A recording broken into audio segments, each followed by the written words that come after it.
Salut à toutes et à tous, Marty Japan pour un tout nouveau déballage. Et bien aujourd'hui les amis, on va se pencher sur la figurine qui est plus ou moins attendue par la communauté. On parle bien évidemment, elle est là, de la Dragon Ball Super Ultra Instinct Sangoku de Super Warriors Special, une DXF.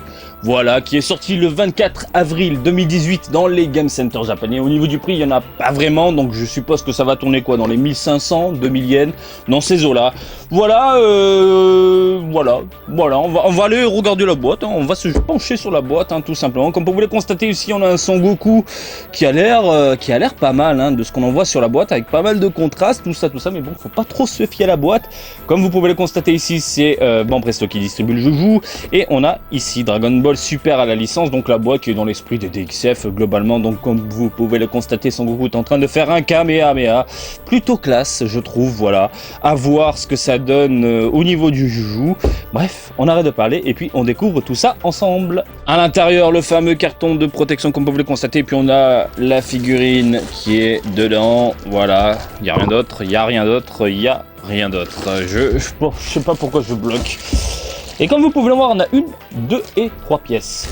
Le support pour faire tenir la figurine, j'ai pas de mots quoi. J'ai pas de mots. J'ai envie de mettre ça à la poubelle quoi. J'ai même pas envie de l'utiliser. Limite, si elle tombe, bon, bah, elle a l'air de tenir toute seule la figurine. Bon, voilà. On va aller directement à l'essentiel. Regardez, la figurine s'emboîte tout simplement. Hein, une fois que c'est fait, voilà, nickel. Est-ce que elle tient toute seule? Voilà, non, elle tombe vers l'avant, malheureusement.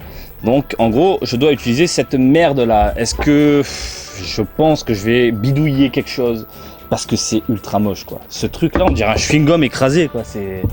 C'est dégueulasse. C'est complètement dégueulasse. Bref, poubelle.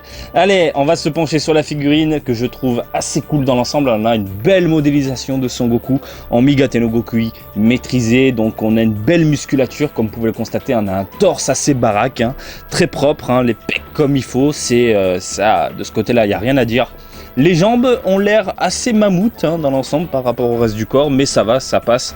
Vêtements déchirés comme vous pouvez le constater, du coup on peut apercevoir le genou qui est fracassé, hein. On a de légères égratignures ici, hein, sur le genou, et par ailleurs en parlant d'égratignures on en a également sur le corps, mais ça se voit à peine. Donc je suppose que certains artistes en herbe vont sortir les pinceaux et autres sprays et tout ce que vous voulez, les feutres et compagnie, pour justement mettre en avant ces petites égratignures, hein. J'en vois pas mal sur Twitter. Magnifique quand c'est repeint complètement. Bref, au niveau de la modélisation, de ce qu'on disait, je trouve que c'est assez classe dans l'ensemble, même si on a un côté assez arrondi, hein, au niveau des vêtements comme vous pouvez le constater ici. J'aurais préféré des pics à la place de ronds. Ouais, bref, c'est un peu spécial. Au niveau des bottes, propres, voilà, de la belle ficelle, comme on les aime, qui décolle, hein, parce que là, le Goku est en train de se déchaîner, forcément, faut quelque chose qui pète. Et on a ici également des vêtements déchirés au niveau de la taille. Et c'est propre, encore une fois c'est ultra propre. La modélisation du visage, ça passe, voilà, on a un Goku très Dragon Ball Super je trouve, avec des contours ronds, voilà. Les cheveux qui partent un peu dans tous les sens, très Migate no Gokui, hein, la petite mèche qui part vers le haut, les autres mèches qui partent vers le bas, assez propre, assez classe. Et puis là par contre au niveau du muscle, j'ai l'impression que c'est assez plat. Je sais pas ce que vous en pensez, mais c'est assez spécial. Mais bon, on s'en fout, puisque limite la figurine, on va la mettre comme ça, on va l'exhiber comme ça au niveau, dans la vitrine, hein, sur l'étagère. Voilà, avec les belles mains, en mise en avant comme ça, propre. Le dos, le dos, mammouth, tout ce qui va bien. On sent la belle musculature de notre héros. Le dos est assez bien baraqué, bien prononcé. Et puis voilà, au niveau des couleurs, c'est très propre. Il n'y a rien à dire. Pourtant, les DXF de base, ça dépend de la figurine, mais c'est pas la folie.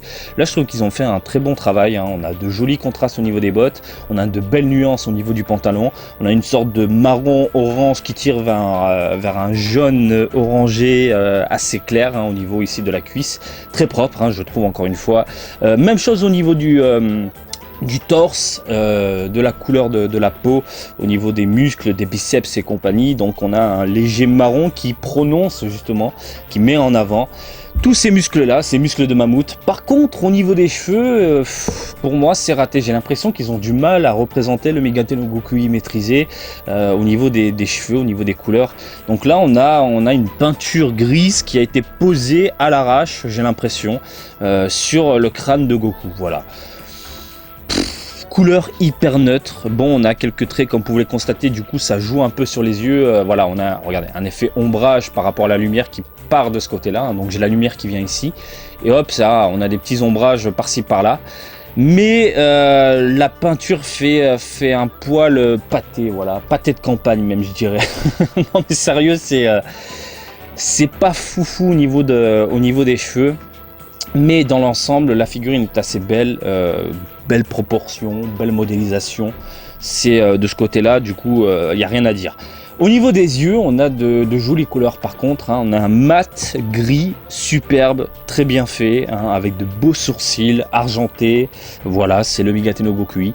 Mais voilà, dans l'ensemble, c'est propre, il n'y a rien à dire. On va se faire checker la petite taille de la figurine qui monte dans les... Alors, c'est tout petit quand même. Hein. C'est vraiment tout petit, entre 16 et 17 cm. Voilà, c'est une bonne petite figurine à exposer chez vous. Hein. Migate no Gokui, je pense qu'on n'aura pas énormément. Hein, pour le moment, on est en plein boom Dragon Ball Super. Dragon Ball Super était, c'est fini. C'est fini. L'anime est terminé pour le moment. Il y aura le Migate no Gokui prochainement dans le V-Jump, hein, dans les V-Jump.